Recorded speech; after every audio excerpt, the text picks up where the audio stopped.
کر دی زندگی برباد میری، پہنچے گی کب فریاد میری۔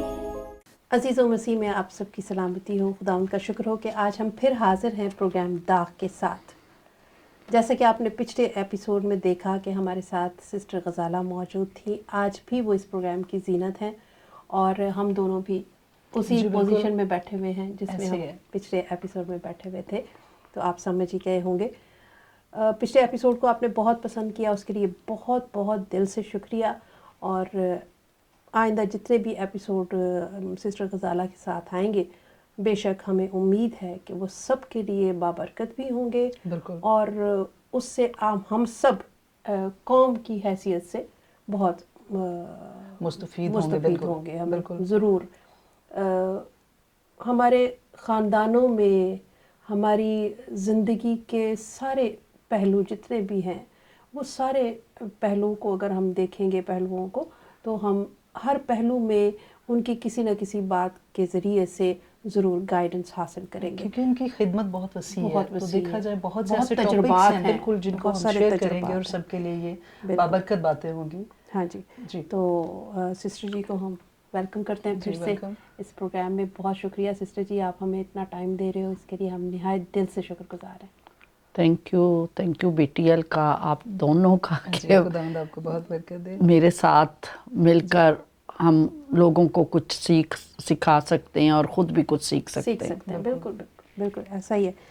سسٹر جی، ایک نظم ایسی میں نے لکھی تھی، ہماری بڑی اچھی گفتگو جاری تھی، ہم اس کو جاری رکھیں گے اور وہیں سے ہم کنٹینیو وقت کی کمی کے باعث پچھلے ہاں پروگرام تو ایک نظم کے ساتھ میں اس پروگرام کو شروع کرنا چاہوں گی۔ عورت کے بارے میں ایک عام سوچ جو ہے، وہ اس کو ذرا ہم دیکھیں گے کہ وہ کیا ہے۔ سنا ہے عورت سب پہ بھاری، سنا ہے عورت سب پہ بھاری، تیز چھری یا تیکھی کٹاری، ہاں ماں ہو تو عزت کرنا۔ جیسی ماں کا لفظ آتا ہے تو سب بڑی رسپیکٹ آ جاتی ہے سب کے دل میں۔ ہاں ماں ہو تو عزت کرنا، بیوی ہے تو ہر پل ڈرنا۔ میں تو بھی اپنی بیوی کو بڑا ڈرنا، ہر گھر میں تقریباً یہ جملہ ہوتا ہے۔ بیوی ہو تو ہر پل ڈرنا، ساس تو جیسے سانس رکی ہے، اور بہو جیسے بس لال چھڑی ہے۔ اس پہ میں زیادہ وہ ٹپنی نہیں دوں گی، آپ سب سمجھتے ہیں۔ پھر ہے کہ بہن اگر تو معاف ہی رکھو، کہ بہن کی رسپیکٹ کو لے کے ساڑا نام بدنام کرے گی، انہیں انج کر دیتا نا، تو یہ مطلب جڑا رہتا ہے سب۔ بدنامی کا مزہ چکھو، بیٹی ہے تو بہت ہی پیاری، ماں بابا دونوں کی دلاری، عورت گر بیگانہ ہو تو کٹی پتنگ ہے۔ اب میں کوشش کی ہے کہ سارے رشتوں کو سمجھاتے ہوئے ایک اس عورت کی طرف نظر دوڑائیں جو ہماری کچھ نہیں لگتی۔ عورت گر بیگانہ ہو تو کٹی پتنگ ہے، رنگ میں بھنگ ہے، رال کیوں ٹپکے، اس کی کیا پھر عزت کم ہے، احترام کیوں یکساں نہ ہو، آنکھیں دیکھ کے پھٹ کیوں جائیں، کسی کی وہ بھی ماں ہے بہن ہے۔ بالکل ہم گفتگو کر رہے تھے شیلٹر ہوم کے حوالے سے، بالکل، اور آپ بتا رہے تھے کہ کیسے انہوں نے بچوں نے جب یونیفارم پہنا تو ان کی خوشی تو کی ان کی انتہا، خوشی کا ٹھکانہ نہیں تھا۔ اس ایک موومنٹ کو کیسے انہوں نے مطلب آپ انجوائے ظاہر کیا، بالکل آپ اس کو لیکن بتا اس سکتے ہیں۔ مومنٹ کے ذریعے سے ہم ان کا پچھلا دکھ سمجھ سکتے ہیں، بالکل وہ کتنا تھا۔ اگر یہ خوشی اتنی تھی تو اس کا مطلب وہ دکھ بہت بڑا تھا، بالکل، وہ تکلیف بہت بڑی تھی جو انہوں نے جھیلی ہے، اور اس میں کوئی شک بھی نہیں ہے۔ تو آپ پلیز بتائیے کہ کیسے، مطلب آپ نے بتایا تھا پچھلے ایپیسوڈ میں کہ آپ نے اسکول بھی شروع کیا ہے، اور اب بچے جو ہیں وہ ایجوکیشن حاصل کر رہے ہیں، اور باقاعدہ اسکول کے ذریعے سے، اور ٹرانسجنڈر بھی جو ہے وہ بھی خدمت آپ کی سب کے سامنے ہے کہ وہ بھی آپ نے ایک بہت بڑا سٹیپ لیا تھا، بہت بڑا قدم اٹھایا تھا، بہت مخالفت ہوئی تھی، لیکن خداوند نے آپ کو فتح بخشی۔ اور آپ کو کیا فتح بخشی، ہمیں کہنا چاہیے کہ ان کو ایک سہارا مل گیا، جو بے سہارا. لیکن انہوں نے ایک یہ بات بھی کی تھی کہ لوگ ڈرتے ہوئے آگے نہیں بڑھتے. ہمارے جو لیڈرز ہیں, میں یہ پوچھنا چاہوں گی آپ کو ڈر نہیں لگتا جب آپ اتنے بڑے اسٹیپ لیتے ہیں, کیونکہ یہ بھی ایک بہت بڑا کام ہے ٹرانسجینڈر کے لیے, وہی کہہ رہی ہوں. تو آپ جب ایسے کوئی بھی پلان کرتے ہیں کوئی چیز, تو تھوڑا بتائیے اپنے بارے میں.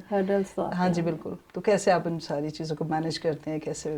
جی اب لگتا ہے آپ لوگوں کے پاس ڈھیر سارے کوسچن ہیں اور ایک ہی اس میں نا رو میں آپ مجھ سے اتنا کچھ پوچھ لیتے ہیں. چلیے ہم ون بائی ون پوچھتے ہیں. جی آپ ون بائی ون بتائیے. لیکن جو سب سے پہلے آپ نے نظم پڑھی, میں اس کو رسپونڈ کرنا چاہوں گی, پھر سارے سوالوں کا بھی ون بائی ون جواب دیتی ہوں. اصل مشکل سے ملتے ہو نا آپ, تو آج ملے ہو تو بس آپ نے کہا ساری باتیں پوچھ لیں. اچھا, یہ جو نظم پڑھی یہ وہ رویوں کی نشاندہی کی ہے جو ہمارا معاشرہ, خاص طور پر جو ہمارے ایشین کنٹریز ہیں اور پرٹیکولرلی ہمارا پاکستان جو عورت کے بارے میں نظریات رکھتا ہے. اسی لیے جو ہم عورت کے حقوق کے لیے جنگ لڑتے ہیں, وومن امپاورمنٹ بھی میرا ایک شعبہ ہے جس میں میں کام کرتی ہوں. تو ویسٹ میں تو یہ تھوڑا اس کو نیگیٹو دیا جاتا ہے, لیکن آپ نے جو رویوں کی نشاندہی کی, اسی وجہ سے ہمیں جد و جہد کرنا پڑتی ہے عورت کو اس کا جائز مقام دلانے کے لیے. بالکل. تو ہمارا نعرہ ہے, ہمارا کہنا اور ہمارا ایمان اور یقین ہے کہ عزت نہیں انسان ہے عورت, کہ عورت کو عزت کا نام دے کر اس سے اس کی انسانیت کا جو ٹریٹمنٹ ہونا چاہیے, یا انسان بطور انسان اس کو معاشرے میں آگے بڑھنے کا موقع دینا چاہیے, ہم نہیں دیتے. ہماری بچی کا گھرانوں میں, خاندانوں میں, کمیونٹیز میں بچی کا ریپ ہو جاتا ہے, تو بجائے اس کو رپورٹ کر کے اور اس بچی کو کی مدد کی جائے, نہیں خاندان کی عزت خراب ہو جائے گی, بالکل نہیں بتانا, رپورٹ بھی نہیں کرتے غیرت کے نام پہ. ہاں جی. تو وہ ایک انسان ہے, اس کے ساتھ ایک کرائم ہوا ہے, اس کو رپورٹ کریں, اس کو انصاف دلائیں. اسی طرح جن بچیوں کے شیلٹر کی آپ بات کرتی ہیں, جن بچیوں کی ابھی آپ نے کہا کہ وہ لمحہ ان کا کتنا خوشی کا لمحہ تھا جب انہوں نے یونیفارم پہنے اور انہوں نے کہا آج ہمیں لگا کہ ہم عام بچیوں کی طرح ہیں, ہم یونیفارم پہن سکتے ہیں, ہم اسکول جا سکتے ہیں, ہم ویسے ہی دوسرے بچوں کی طرح دکھ سکتے ہیں.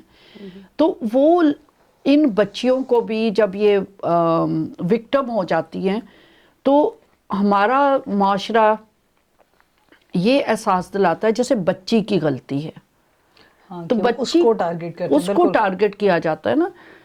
یہاں تک کہ جب یہ آرزو راجہ کو واپس لیا گیا تھا تو ہمارے ہی کچھ نام نہاد جو سماجی لیڈرز تھے انہوں نے بڑی مخالفت کی کہ ان بچیوں کو کیوں واپس لیا جاتا ہے. تو انہوں نے یہاں تک کہا کہ یہ آپ کے لیے شاکنگ سی بات ہوگی کہ پیٹرول چھڑک کر غزالہ کو بھی آگ لگا دیں اور آرزو راجہ کو بھی آگ لگا دیں. میرے خیال میں یہ پہلا تو واقعہ نہیں ہوگا جب ایسی باتیں آپ کے بارے میں کہی گئی ہیں. ہر دفعہ جب بھی آپ کوئی سٹیپ لیتے ہو تو رویے اسی طرح کے ملتے ہوں گے آپ کو. مجھے اندازہ ہے اس بات. لوگ ہیں جنہوں نے ایسی تو بات کہی ہے. افسوس کی بات یہ ہے کہ ایک عورت ہوتے ہوئے آپ اتنا بڑا سٹیپ بھی لیتے ہو اور پھر اس طرح کی ٹراما سے بھی گزرتے ہو, بھی برداشت کرنی پڑتی. ٹراما بھی ہوتا ہے, لیکن ظاہر پریشان تو ہوتا ہے کہ ایک تو وہ مصیبت پڑی ہوئی ہے اوپر سے یہ. ہاں, اس دن یقیناً میں بہت اپسیٹ تھی جب یہ میرے بارے میں بات کی گئی, واٹس ایپ گروپس میں یہ ٹرینڈ چلایا گیا. تو وجہ کیا تھی؟ عزت کا مسئلہ. ہاں جی, ایک تو اس بچی کی حفاظت ہمیں ان لوگوں سے کرنی تھی جو اس کو ابڈکٹ کر کے لے گئے تھے, ایک پھر اپنے لوگوں سے بھی کرنی تھی کہ کوئی واقعی نہ اس پہ پیٹرول چھڑک دے, اس کو مار نہ دے. تو تکلیف تو ہوتی ہے, لیکن میں پھر دوبارہ کہوں گی, انہوں نے پوچھا آپ کو خوف نہیں آتا, آپ انسپائریشن کہاں سے لیتی ہیں؟ تو میرا سوال یہ ہے کہ بائبل مقدس میں مصرف بیٹے کی بھی کہانی ہے. اگر آپ فرض کر لیتے ہیں جن کا یہ سوچ ہے کہ بچی کا قصور ہوتا ہے, جبکہ ان سارے کیسز میں ہم دیکھتے ہیں کہ بچیوں کا قصور نہیں ہوتا, وہ معاشرتی رویے ایسے ہوتے ہیں کہ وہ انہیں گرومنگ کہا جاتا ہے. اور گرومنگ ایک جرم ہے لاء کی نظر میں, کہ چھوٹی بچیوں کے ذہن کو قابو کرنا, ان کو فینٹیسی میں لے جانا اور ان کو پھر دھوکے سے باہر لے جانا, یہ جرم ہے یہ سارا. تو اس میں آپ ان بچیوں کو جب بلیم کرتے ہیں تو بچیوں کا قصور نہیں ہوتا، ان حالات کا قصور ہوتا ہے، ان بچیوں کا اعتماد بحال کرنا ہوتا ہے۔ بالکل۔ تو مجھے انسپائریشن کہاں سے ملتی؟ کیونکہ بائبل میں لکھا ہے مصرف بیٹا وہ باپ کا سب کچھ لٹا دیتا ہے، تو بھی باپ اس کو جب وہ توبہ کرتا ہے واپس آتا ہے اسے قبول کرتا ہے۔ پھر ایک وہ درہم کھو جاتا ہے خاتون کا، یا ایک بھیڑ کھو جاتی ہے، تو 99 بھیڑوں کو چھوڑ کر بائبل مقدس خدا کا کلام سکھاتا ہے وہ کھوئی ہوئی بھیڑ کے پیچھے جاؤ، اسے سنبھالو۔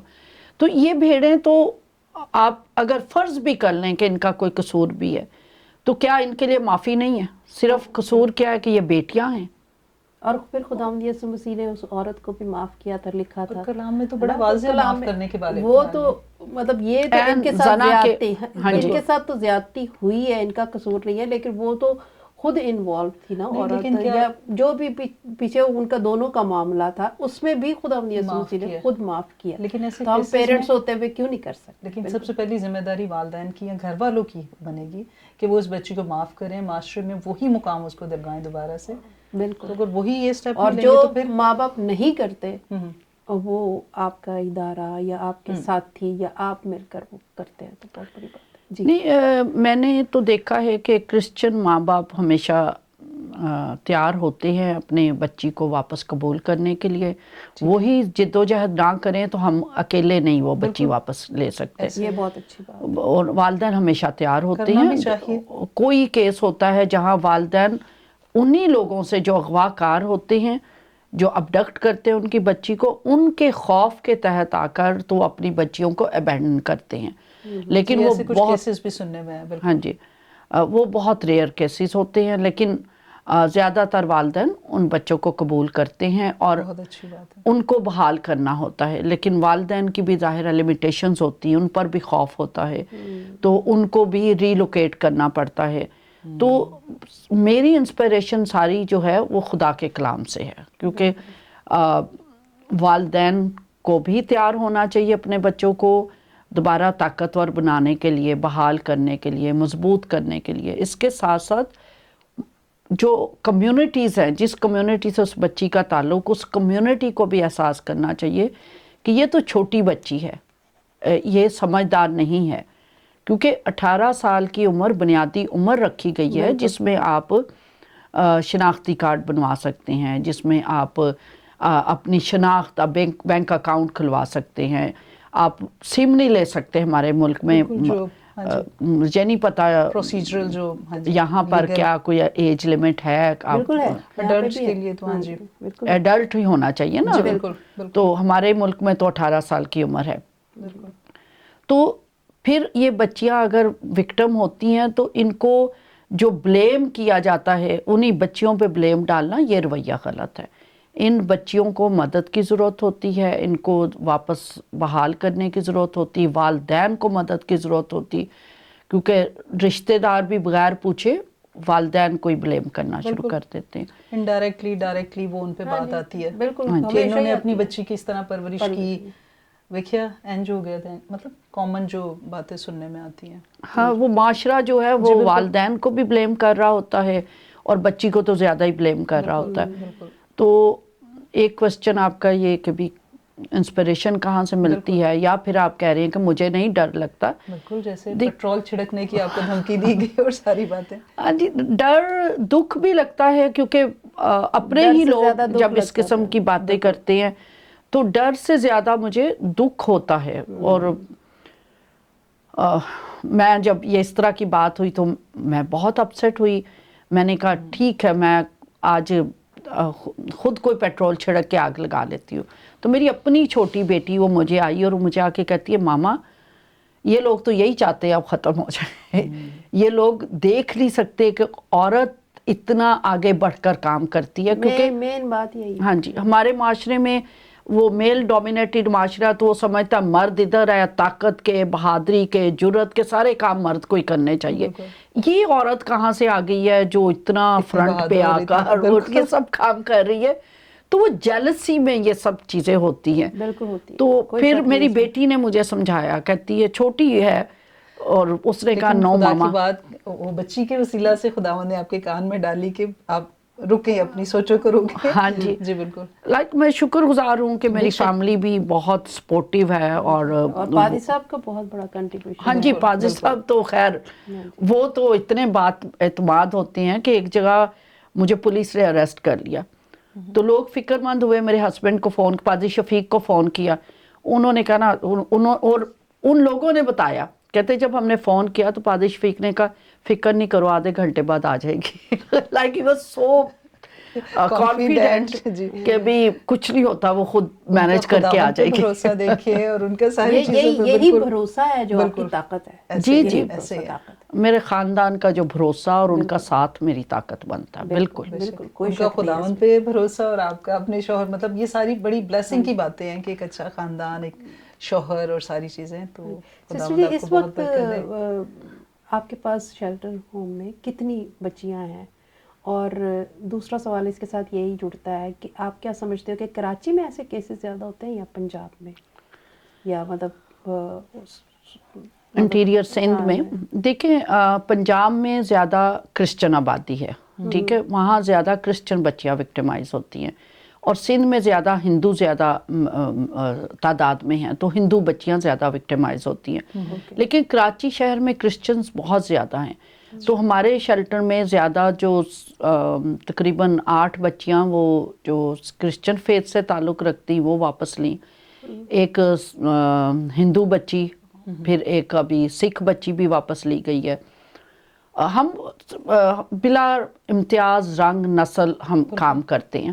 تو ایک مسلم بچی بھی مقدس, اس کا باپ معذور تھا اور وہ بہت بے بس تھا, اس کا سکن کا بھی پرابلم تھا, اس کا بھی کیس ہم ابھی تک بلکہ چل رہا ہے. اس بچی کو بھی ریکور کیا اور اسے بھی شیلٹر میں رکھا, اس کو بھی میں نے اسی اسکول میں. ہاں جی بالکل. دیکھیں بائبل کہتی ہے نیک سامری, جو ضرورت مند ہے وہ آپ کا پڑوسی ہے.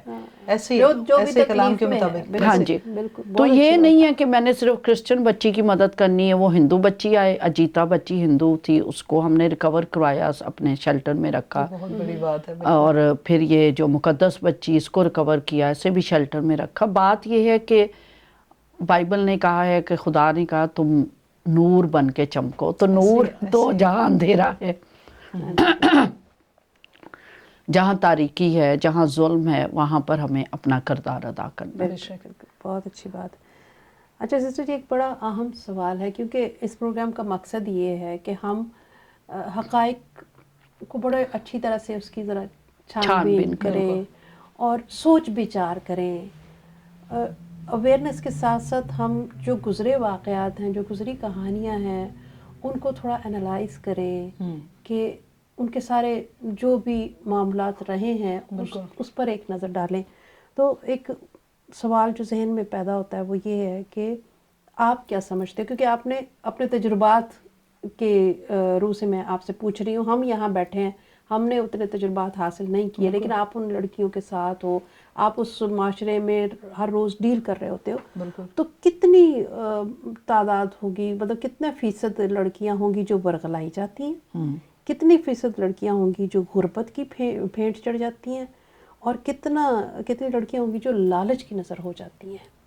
آپ کیا سمجھتے ہو, کیا ریشو ہے؟ مطلب ان کیسز میں ریالٹی کیا ہے, کیونکہ میڈیا پہ اس طرح سے تو بعض کو نہیں دکھائی جاتی نا. تو سسٹر جی تو ان کے ساتھ رہتے ہیں, ان کو تو پتہ ہے کہ ان کی مطلب ہر روز آپ ڈیل کر رہے تھے نا, کیونکہ آپ عورت فاؤنڈیشن کے ساتھ بھی کام کر رہے ہو. نہیں, عورت فاؤنڈیشن نہیں, عورت مارچ جو ہمارا وومن امپاورمنٹ کے لیے ہم کام کرتے ہیں. تو ہمارا جو عورت مارچ کے نام سے ہم مشہور ہیں, جو وومن امپاورمنٹ کے لیے ہم کام کرتے ہیں. تو اب آپ کا سوال ہے کہ کیا یہ لالچ ہوتا ہے یا یہ ورغلائی جاتی ہیں, اور تیسرا کیا لفظ آپ نے کچھ غربت. کچھ پیرنٹس جو ہوتے ہیں وہ ہاں مطلب بس یہ پیسہ آ رہا ہے. نہیں, کچھ کیسز میں کیونکہ ایسے کہا گیا کہ ہاں بالکل کہ ان کی بد کردار لڑکیاں یا مرضی سے چلی گئی یا لالچ میں چلی گئی, ان کو یہ ہوتا ہے کہ چلو اچھی زندگی مل جائے گی. بالکل یہ والی بات بھی لالچ اور غربت تھوڑا قریبی ہیں, ہاں کہ کچھ نہ کچھ جڑی ہوئی باتیں ہیں, لیکن ورغلائی جانا جو ہے وہ ایک الگ بات ہے. تو غربت اور لالچ کو آپ مکس کر کے دیکھ لو تو دیکھو آپ ذرا مطلب زیادہ کیسز میں کیا ہے اس کا دیکھیں. ایک چیز تو اچھے سے سمجھ جائیں کہ یہ جو کم عمر کی بچیاں نا, یہ انہی گھرانوں کی بچیاں ہوتی ہیں جو پولیٹیکلی بھی ویک ہوتے ہیں, فائنینشلی بھی ویک ہوتے ہیں, اور ایجوکیشن بھی نہیں ہوتی ان لوگوں کے پاس. ایزی ٹارگٹ ہے وہ, ایزی ٹارگٹ ہیں, ٹھیک ہے. اور پھر یا تو سنگل پیرنٹ ہے, مشل عدنان ہماری بچی, وہ والدہ نہیں اس کی, دوسری مشل اس کی بھی والدہ نہیں.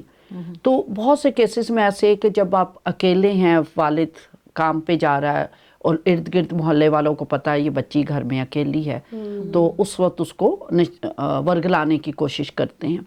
اچھا, ورگلانا اور غربت جو ہے یہ دونوں ساتھ ساتھ چلتی ہیں. اب میں تو کہتی ہوں کہ جو ہم اچھے خاندانوں سے تعلق رکھتے ہیں, خدا نے کچھ وسائل دیے ہوئے, آپ اپنے گھرانوں میں دیکھ لیں کہ اگر ایک ہفتہ آپ کے بچے باہر کھانا نہیں کھاتے, باہر سے آئس کریم نہیں آتی یا کوئی اچھی چیز نہیں آتی یا باہر جاتے نہیں ہیں, تو کہیں گے ماما بور ہو گئے, کتنے دن ہو گئے ہم نے باہر نہیں گئے, باہر کھانا نہیں کھایا. تو ہم جو وسائل رکھنے والے لوگ ہیں ضرور اپنے بچوں کو کہیں نہ کہیں لے کر جاتے ہیں, اکوموڈیٹ کرتے ہیں بالکل, چاہے وہ اچھا کھانا گھر پہ بھی کھا رہے ہیں. لیکن یہ جو غریب لوگ ہوتے ہیں تو ان کی غربت کا لوگ فائدہ اٹھاتے ہیں. اور بچیوں کو, اب آرزو کو کیا تھا, وہ تو آئس کریم کھانے گئی تھی, ٹھیک ہے. اب ایک بچہ جس کو بڑی مشکل سے آئس کریم ملتی ہے, تو ایک نارمل بچہ بھی اس کو لوگ ٹافی دکھا کر, لالی پاپ دکھا کر تو لے جاتے ہیں. ان کی چھوٹی چھوٹی خواہشات جو ہیں ان کو لوگ کیچ کرتے ہیں, کیچ کرتے ہیں, اس کا ناجائز فائدہ اٹھاتے ہیں.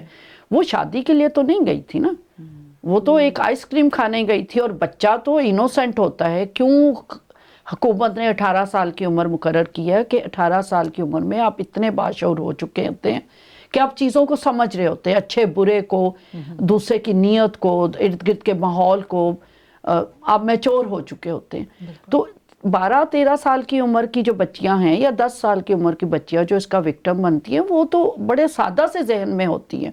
اور ہمارے ہاں انفارچونیٹ ہے کہ سیکس کے اوپر تو کوئی تعلیم دی نہیں جاتی, بالکل نہیں, ٹھیک ہے, بات ہی نہیں کرتا, بات ہی نہیں کرتا نا, نہ اسکولوں میں دی جاتی ہے, نہ گھروں میں والدین یا ماں یا رشتہ دار یا بڑی بہن کوئی بھی نہیں کچھ سکھانے کی کوشش کرتا. تو وہ والا پہلو تو بالکل ہی بلائنڈ ہوتا ہے ان بچوں کے لیے. بالکل ایسا ہی. تو بہت سی بچیاں ہیں. اب ایک بچی جس کو لے گئے, وہ کہتی, اس نے مجھے کہا شادی کے لیے جانا, بٹ شی تھاٹ کہ شادی کوئی گھومنے پھرنے کا نام ہے, انجوائمنٹ کرنے کا نام ہے. شی ہیڈ نو آئیڈیا کہ شادی ہوتی کیا ہے. یعنی اس قدر یہ کوئی میلے کا نام ہے, کاؤنسلنگ نہیں کی جا رہی صحیح, کیونکہ ان چیزوں پہ لوگ اس بات کا یقین کر پائیں گے کیا, کیوں نہیں, اس کو پتہ ہی نہیں کہ شادی کیا ہے. کیونکہ شادی تو بچپن سے رشتہ داروں کی شادیاں ہوتی ہیں, یہ ہوتی ہیں. کس پہلو سے اس نے یہ سمجھا؟ اب دیکھیں نا, شادی ایک فزیکل ریلیشن قائم کرنے کا بھی نام ہے نا. یہ تو میں 13 سال کی بچی کا بتا رہی ہوں نا, جو شادی, اور وہ پڑھتی تھی اسکول میں. She was a student in school, 7th class کی وہ تھی, اسٹوڈنٹ تھی, جس کو کہا گیا شادی. اب میں آپ کو ایک میچور لڑکی کا بتاتی ہوں, وہ بھی ہاسٹل میں تھی اور وہ 18 سال کی ہوئی تو اس کو شادی کی گئی اس کی. اور وہ لڑکا بھی اچھا تھا, پڑھا لکھا, 24-25 سال کا تھا, اور یہ 20 سال کی تھی. لیکن سیکس پہ کبھی اس نے سنا ہی نہیں تھا. اب جب اس کی ڈائیورس اس کی ہسبینڈ سے ہوئی تو میرے پاس آئی اور اس نے مجھ سے ڈسکس کیا, تو کہتی ہے اب یہ والدین کی کھولنے کے لیے میں بات بتا رہی ہوں, کیونکہ چیزوں کو ہم ڈسکس نہیں کرتے, ڈھک کے رکھتے ہیں, تو پھر آپ کے خاندان برباد ہوتے ہیں. بالکل, یہ مسائل پھر پیدا ہوتے ہیں. تو وہ بچی کہتی ہے پتہ نہیں رات کو میرے ہسبینڈ کو کچھ ہو جاتا تھا, پھر کہتی وہ مجھے گندی گندی فلمیں دکھاتا تھا. میں نے اس سے پوچھا, میں نے کہا کیا ہو جاتا تھا رات کو؟ پھر اس نے مجھے ایکسپلین کیا, تو اس کو پتہ ہی نہیں تھا کہ وہ جو میاں بیوی کے ازدواجی تعلقات ہیں یہ شادی کا حصہ ہے. پھر جب میں نے اسے ڈیٹیل سے ساری چیزیں ڈسکس کی تو اس نے کہا کہ مجھے تو بتایا گیا تھا شادی کا, میری ماں نے میری شادی کی ہے, بٹ اس کو کوئی آئیڈیا ہی نہیں تھا کہ یہ جو میاں بیوی کا جو ازدواجی تعلق ہے یہ شادی کا حصہ ہے. وہ کہتی میرے نزدیک تو شادی یہ تھی ہم پارک میں جائیں گے, اچھے اچھے کپڑے پہنیں گے, نیل پالش میک اپ لگاؤں گی, اچھلیں گے, کودیں گے, گانے گائیں گے, جو کہتی میں فلموں میں دیکھتی تھی. بٹ آئی نیور تھاٹ کہ بھی, اور اس کی ڈائیورس ہوئی. اچھا اس کی والدہ بھی نہیں سمجھ سکی تھی اس بات کو. پھر جب اس کی وہ ڈائیورس ہو گئی, کیونکہ اس کا ہسبینڈ جب بھی اس کے پاس جانے کی کوشش کرتا تھا تو وہ سمجھتی تھی اس پہ بدروہیں آ جاتی ہیں. یہ سچا واقعہ میں بتا رہی ہوں. پھر میں نے اس کی والدہ کو بلایا, میں نے کہا اب آپ اس کی سیکنڈ میرج کرنے والے ہیں, اس کو ایکسپلین پراپرلی کریں. میں نے کہا آپ کی ذمہ داری بنتی ہے اپنے بچوں, کیونکہ ہمارے ہاں بہت دبا دبا کے گھٹ گھٹ کے چیزوں کو رکھا جاتا ہے اور کسی لیول پہ ان چیزوں کو بچوں کے ساتھ ڈسکس نہیں کیا جاتا. اور سسٹر جی ایک انسان کی نیچر ہے کہ جس بات کو دبایا جائے نا, جس سے روکا جائے, جس کو چھپایا جائے, اس میں اٹریکشن بڑھ جاتی ہے. ہاں جی, تو ایک وجہ یہ بھی بنتی ہے. پروگرام کا وقت پھر ختم ہو جاتا ہے اور ٹائم بہت جلدی چلا جاتا ہے, اور پروگرام کا وقت ختم اتنی جلدی ہوئی تھوڑا سا, تو میں اس کو کنکلوڈ کروں گی پلیز آپ ضرور, کیونکہ اب یہ سلسلہ کم ہے, کیونکہ اب سوشل میڈیا ہے اور جن کے ہاتھوں میں فون ہے, اور پھر یہ جو غریب بچے اس کا شکار ہوتے ہیں نا, ان کے پاس فون بھی نہیں ہوتے. ٹھیک ہے, تو یہ کہنا کہ سیکس کا پتہ ہوتا ہے تو یہ بڑی نادانی ہے, یہ بڑی نادانی ہے. اس لیے اب آپ کو دیکھیں بہت سی ایجوکیشنل موویز آئی ہیں, ڈاکومنٹریز تیار کی گئی ہیں, good touch, bad touch, podcast ہو رہے ہیں, اسی لیے تاکہ ذہن کھلے, والدین کی بھی ذمہ داری بنے کہ وہ اپنے بچوں کے ساتھ بیٹھ کر اچھی کاؤنسلنگ کریں. چھوٹے بچوں کی یا نوجوان بچوں کی بات کر رہے ہیں, کئی لوگوں کے شادی کے اتنا عرصہ ہو گیا, ان کے بچے بھی ہو گیا, لیکن وہ پوری طرح سے اس بات سے واقف نہیں ہے کہ سیکس اصل میں ہے کیا, اس کو کیسے ہونا چاہیے اور کیسے وہ زندگی گزارتے ہیں. ایجوکیشن کی کمی نہ ان کے پیرنٹس کو پتا تھا, نہ انہوں نے اس طور سے سکھایا ہے. اب جو اس طرح کی ویڈیوز ہیں اس سے اب ان کو پتا چل رہا ہے کہ اچھا یہ تھا. بھی یہ ایک دیکھیں, سیکس شادی سے باہر زناکاری ہے, وہ منع ہے, لیکن شادی کا ایک لازمی پارٹ ہے, یہ ایک خوشی ہے, یہ ایک سیٹسفیکشن ہے, بٹ ود ان باؤنڈریز جو کہ شادی کی باؤنڈری ہے. لیکن اس کو بھی ایسا چھپا کے اور ایسا ڈھک ڈھک کے کہ والدین جب بچے کی شادی کر رہے ہوتے, خاص طور پر لڑکے تو پھر کہیں پھرتے پھراتے کچھ نہ کچھ ڈسکشن کر لیتے, لیکن بچیوں کے ساتھ تو کوئی ماں بات کرنے کی کوشش نہیں کرتی. یا ہمارے چرچ کے ہی جو بڑے ہیں, جو وومن لیڈرشپ ہے, وہ بھی کوئی ایسے سیمینار نہیں کرتے جہاں بچیوں کو ان کے جسم میں تبدیلیوں کا اور ذمہ داریوں کا ڈسکس ایجوکیٹ کیا جائے. تو یہ ذمہ داریاں بنتی ہیں. اس طرح کی کوئی ایجوکیشن تھوڑی بہت بچوں کو دی جائے, کھل کے, بہت زیادہ کھل کے تو نہیں, لیکن کچھ نہ کچھ مطلب آہستہ آہستہ چینج آئے گا, لیکن پھر بھی چینج آئے گا اگر ہم یہ کریں. کیتھولک چرچ والے تھوڑا سا شادی سے پہلے بلا کے کاؤنسلنگ کرتے ہیں, لیکن اس میں بھی یہ پہلو شامل نہیں ہوتا. یہ پہلو نہیں ہوتا. لیکن پیرنٹس نہیں کرتے تو پھر باہر سے تو کوئی جیسا بھی بتائے گا انہوں نے وہی سیکھ لینا ہے. یہ بھی تو ایک نیگیٹو بات ہے. ہاں, کسی نے کہا کہ آپ اپنے بچوں کو اپنا دوست بنائیں اس سے پہلے کہ برے لوگ اس کو اپنا دوست بنا کر اسے برے کام کروائیں. یہ والدین کی ذمہ داری بنتی ہے. بہت اچھی بات ہے. اسی بات پہ ہم اس پروگرام کو اینڈ کرتے ہیں اور آپ کا شکریہ ادا کرتے ہیں. لیکن ہم یہیں بیٹھے ہوئے دوبارہ سے نیکسٹ ایپیسوڈ ریکارڈ کرتے ہیں تاکہ ہمارا ٹائم بچے. تو عزیزو, جلدی آپ سے نیکسٹ ویک پھر ملاقات ہوگی. سسٹر جی بہت بہت شکریہ. سسٹر جی آپ کا بھی بہت بہت شکریہ, اور ہم اسے آگے لے کر چلیں گے. اپنا بہت خیال رکھیں اور دیکھتے رہیں BTL TV. God bless you. کر دی زندگی برباد